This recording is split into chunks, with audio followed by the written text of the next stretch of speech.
तो चलिए हम लोग का नेक्स्ट टॉपिक है electric field due to uniformly charge arc. Circular arc के ऊपर अगर चार्ज डिस्ट्रीब्यूटेड कर देता है वो यूनिफॉर्मली, तो फिर उसके कारण इलेक्ट्रिक फील्ड क्या होगा।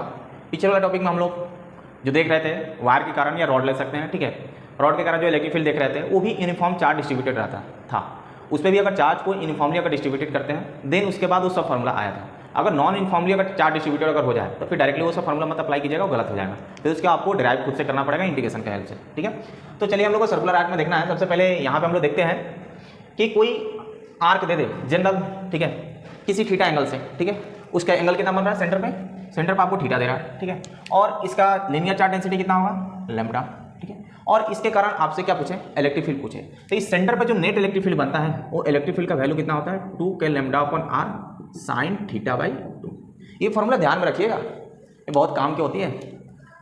आपसे ये वाला चीज़ें ना पूछेगा, ये वाला चीज़ें ना पूछेगा, ये वाला चीज़ें ना पूछेगा, लेकिन ये चीज़ें पूछा जा सकती है। क्यों? क्योंकि ये तो डायरेक्ट फॉर्मूला है, ये सबको पता है।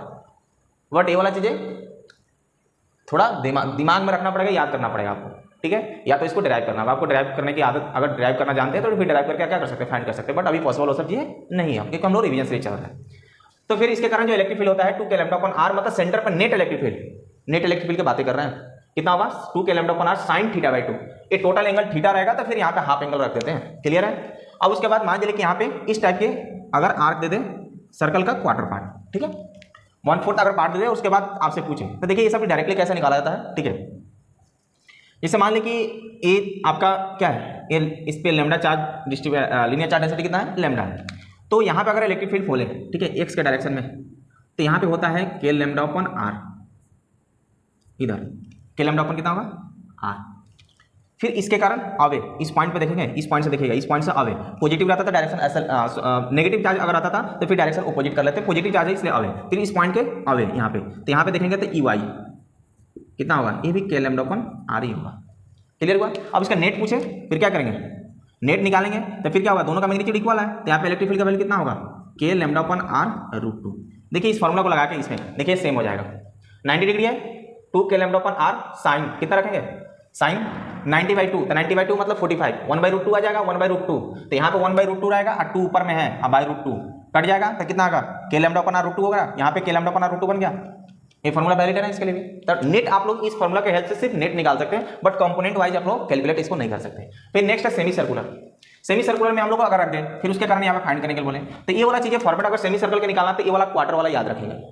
जैसे दो पार्ट है ना, इसका क्वार्टर दो पार्ट में डिवाइड कर देंगे हाफ हाफ। इसके कारण अगर निकालेंगे, जैसे मान लो कि इस पॉइंट में ध्यान, जैसे इसके कारण, तो इसके कारण इधर k लैम्बडा अपॉन r हो गया, k लैम्बडा अपॉन r। फिर इस पॉइंट के गए, इस पार्ट को आप लोग भूल जाइए, मतलब इसका हाफ पार्ट को आप लोग भूल जाइए, सिर्फ सोचिए कि सिर्फ यही पार्ट है। फिर इसके कारण यहाँ पे electric field k lambda upon r, clear. फिर ये वाला पार्ट हो गया। फिर इस पार्ट के कारण, अब इस पार्ट के कारण इस बोले थे ना इस इंड पॉइंट से इधर अवे तक k लैम्बडा अपॉन r। फिर इसका इस पार्ट जो ये वाला क्वार्टर पार्ट है इसका इंड पॉइंट एक और यहाँ पे है, इसका भी इंड पॉइंट यहाँ पे था, इसका भी इंड पॉइंट यहाँ पे। फिर इसके कारण एक और इलेक्ट्रिक फील्ड इस डायरेक्शन बनेगा और फिर कितना बनेगा यहाँ पे प्लस कर देते हैं k लैम्बडा अपॉन r। अब बताइए ये दोनों इलेक्ट्रिक फील्ड क्या हो जाएगा, कैंसिल हो जाएगा ना, ये वाला ये दोनों क्या हो जाएगा कैंसिल हो जाएगा, एक दूसरे का अपोजिट डायरेक्शन हो गया तो कैंसिल हो जाएगा। तो सिर्फ क्या होगा नेट जो बनेगा k लैम्बडा अपॉन r, मतलब यहाँ पे बनेगा 2k लैम्बडा अपॉन r।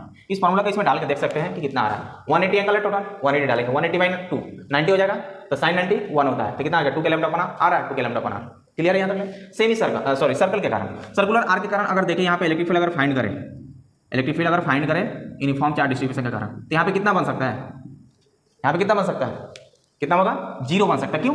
क्योंकि आप दो पार्ट को इसको क्या कर सकते हैं सेमी सर्कल में डिवाइड कर सकते हैं।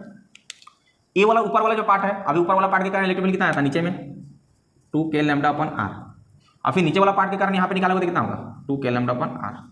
ओवरऑल क्या हो जाएगा कैंसिल कर लेगा, दोनों एक दूसरे क्या करेगा कैंसिल करके ओवरऑल नेट कितना बनेगा यहाँ पे इलेक्ट्रिक फील्ड जो बनेगा वो 0 बनेगा। तो सर्कुलर आर्क के कारण सॉरी सर्कल के कारण क्या होता है, सर्कल के कारण सेंटर पर जो इलेक्ट्रिक फील्ड बनता है वो 0 बनता है, ठीक है। सर्कुलर रिंग के कारण अगर देखा जाए electric field at the centre तो 0 बनेगा, कब जब यूनिफॉर्मली चार्ज डिस्ट्रीब्यूटेड रहेगा तब, नहीं तो नॉन यूनिफॉर्म में 0 नहीं होगा। बाकी सब आप लोग देख लीजिए, ठीक है। तो अगर आप लोगों को अब इसके बाद हम लोग को जो नेक्स्ट टॉपिक है वो नेक्स्ट टॉपिक हम लोग, तो चलिए हम लोग का नेक्स्ट है electric field due to charge ring at the axis. अभी हम लोग देख रहे थे रिंग के कारण इलेक्ट्रिक फील्ड देख रहे थे, बट हम लोग सेंटर पे देख रहे थे, ठीक है। और भी सर्कुलर आर्क के कारण था, अलग अलग टाइप के हम लोग देख रहे थे, ठीक है सिचुएशन में। अभी हम लोग रिंग के कारण देखेंगे, बट एक्सिस में हम लोग देखेंगे कि अगर एक्सिस पर अगर निकाले इलेक्ट्रिक फील्ड तो क्या होगा, ठीक है। तो ये आपका रिंग हुआ, ठीक है, और ये सेंटर से हम क्या बना दिया, एक एक्सिस बना दिया, ठीक है। एक्सिस तो आप लोग समझ रहे होंगे ना, कोई भी रिंग अगर होता है तो उसका सेंटर से कोई एक्सिस पास करता है, ठीक है। तो यहाँ पे अगर देखें तो यहाँ पे अगर इलेक्ट्रिक फील्ड फाइंड करते हैं तो इलेक्ट्रिक फील्ड कितना होता है, ठीक है, ये सेंटर से एक डिस्टेंस ले लें और ये रिंग है, ठीक है। इसके कारण यहाँ पे जो इलेक्ट्रिक फील्ड आता है वो के क्यू एक्स, मान के चलिए कि इस पे चार्ज टोटल कितना है, क्यू है, ठीक है। हम लोग यहाँ पे क्यू के फॉर्म में वैल्यू देंगे, यहाँ पे जो फॉर्मूला लिखेंगे क्यू का फॉर्म लिखेंगे। अब लेमडा का फॉर्म में लिखेंगे क्योंकि हम लोग लेमडा का फॉर्म में भी लिख सकते हैं, बट उतना इजी नहीं रहता है, इजीली तरीके से हम लोग इसको याद नहीं रख सकते, दिमाग में फिट नहीं कर सकते, तो इसलिए हम लोग क्यू के फॉर्म में हम लोग को ज़्यादा इजी पड़ता है, इसलिए क्यू के फॉर्म में हम लोग लेमडा के फॉर्म में भी इसको लिख सकते हैं, ठीक है। तो K Q X R square plus X square का पावर 3/2 होता है, ये आपका फॉर्मूला होगा। ये पॉजिटिव चार्ज है इसलिए अगर इस साइड में हम उतना डिस्टेंस में निकालें तो फिर क्या होगा, इलेक्ट्रिक फील्ड इस डायरेक्शन में जाएगा, ठीक है। तो हम लोग कहीं भी एक्सिस में कहीं पे भी निकाल सकते हैं, जनरलाइज फॉर्मूला है जहाँ पे एक्स डिस्टेंस सेंटर से लिया जा रहा है, ठीक है। अगर इसका अब एक्स पर डिपेंडेंट है तो मान लीजिए कि इलेक्ट्रिक फील्ड हम जैसे इधर की तरफ जाएंगे तो फिर इलेक्ट्रिक फील्ड अलग अलग पॉइंट के लिए अलग अलग होगा। तो क्वेश्चन ये पूछता है कि बताइए इस एक्सिस पर हम ऐसे कौन से पोजीशन पर हम इलेक्ट्रिक फील्ड फाइंड करें ताकि हमको मैक्सिमम इलेक्ट्रिक फील्ड मिले। तो मैक्सिमम इलेक्ट्रिक फील्ड जो यहाँ पे मिलता है, ठीक है, तो इसको हम लोग फाइंड जब करते हैं तो मैक्सिमम इलेक्ट्रिक फील्ड जो आता है वो at X equal to plus minus r/√2 पे मिलता है। यहाँ पे क्या मिलता है, we get maximum electric field. अगर एट एक्स इक्वल टू 0 कर दें तो इलेक्ट्रिक फील्ड का वैल्यू कितना हो जाएगा, 0, क्योंकि यहाँ पे एक्स इक्वल टू 0 करोगे 0 हो जाएगा। तो सेंटर पे आपको अभी जस्ट पीछे हम लोग प्रूफ किए, वहाँ पे देखें कि इलेक्ट्रिक फील्ड कितना आ रहा था हम लोग का, 0 आ रहा था, यहाँ पे इलेक्ट्रिक फील्ड कितना आया, 0 आया। तो मैक्सिमम हम लोग कहाँ पे मिलेगा, मैक्सिमम वाला ध्यान रखिएगा क्योंकि ये क्वेश्चन में ऑलरेडी पूछा जा चुका है, ठीक है, पूछा जाता है और पूछा जा चुका है, ठीक है। तो इसको हल्के में मत लीजिएगा। उसका ग्राफ आता है, ये जो इस एक्सिस पर हम लोग जब इलेक्ट्रिक फील्ड फाइंड कर रहे हैं तो अलग अलग पोजीशन पर अलग अलग इलेक्ट्रिक फील्ड का वैल्यू आएगा, तो इसका एक ग्राफ बनता है, ठीक है। तो इस इलेक्ट्रिक फील्ड जो एक्स पे डिपेंडेंट है इसका जब ग्राफ बनाएंगे तो इसका ग्राफ कुछ ऐसा होते हुए जाता है, आपका क्या होता है, कुछ ऐसा होते हुए जाएगा। तो इसका मैक्सिमम जो वैल्यू यहाँ पे आ रहा है, पीक वैल्यू, वो कब मिलता है, x equal to plus r/2, फिर इधर भी मैक्सिमम है माइनस r/2। ये ग्राफ नीचे की तरफ इसलिए जा रहा है क्योंकि इधर का डायरेक्शन क्या हो रहा है, नेगेटिव हो जा रहा है, इसलिए ग्राफ क्या हो रहा है, नीचे से चला जा रहा है। अगर मैग्नीट्यूड वाइज देखें ग्राफ तो फिर क्या होगा, ग्राफ ऊपर चला जाएगा, इसके जस्ट इसको ऊपर कर देंगे।